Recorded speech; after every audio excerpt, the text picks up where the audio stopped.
For HOUNDSTOOTH TV, I'm FM Töpelmann. Let's dive right in. The star of tonight's show is Ursula von der Leyen. I am the first woman to be president of the European Commission. I am the president of the European Commission. Nicht, weil Frauen besser sind, sondern weil wir anders sind. Wir haben eine andere Sichtweise der Welt. Wir sehen andere Gefahren oder Chancen. If you couldn't identify it, she's speaking German. Before ascending to her current position as president of the super union of 27 countries, von der Leyen headed up Germany's military for a total of 6 years. She was also a prominent frontrunner for a time in the hotly contested succession of Germany's longtime president, Angela Merkel.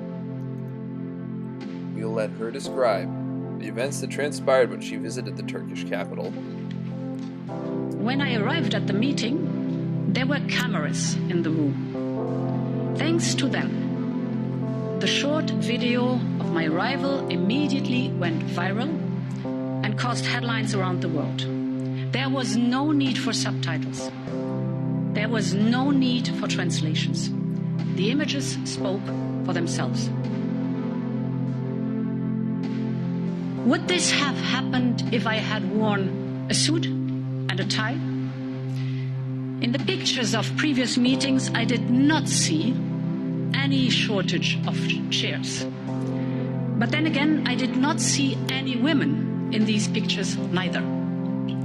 I felt hurt and I felt alone as a woman and as a European. Because it is not about seating arrangements or protocol. This goes to the core of who we are. This goes to the values our union stands for. And this shows how far we still have to go before women are treated as equals, always and everywhere. The status of women is the status of democracy. And sometimes I am amazed that we even have to talk about such self-evident things in this year of 2021. That we still have to stress the point that all across Europe, people must have the same equal rights and equal opportunities, regardless of whom they love, where they do come from, regardless of how old they are and the faith they hold. Because this is the union I believe in, a union which lives up to its motto, united in diversity.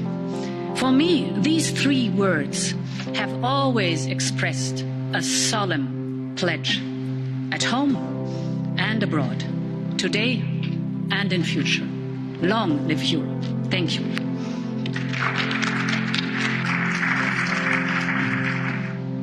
The website of the European Commission has access to the full and unedited video of this speech.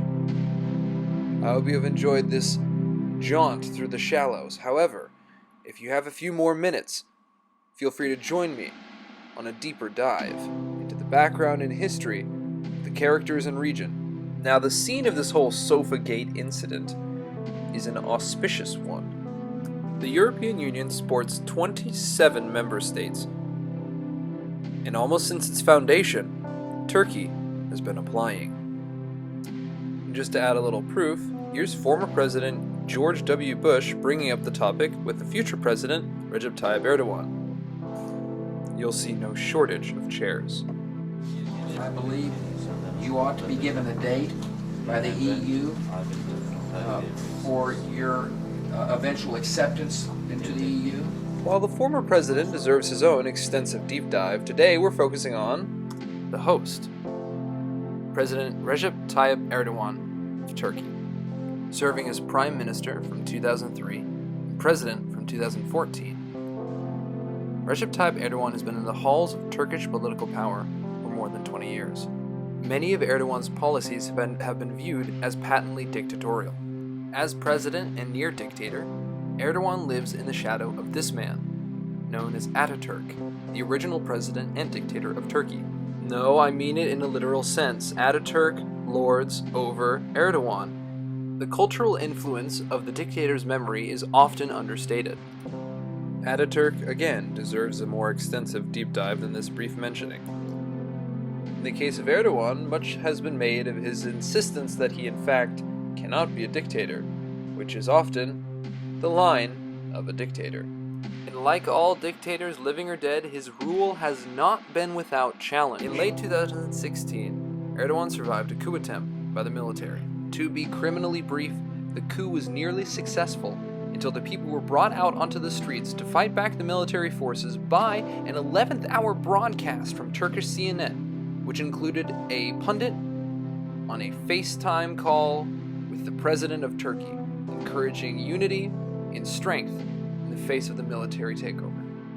In the intervening years, Erdogan has made close friends with other warlording dictators, despots, and wannabes, such as Vladimir Putin and Donald Trump.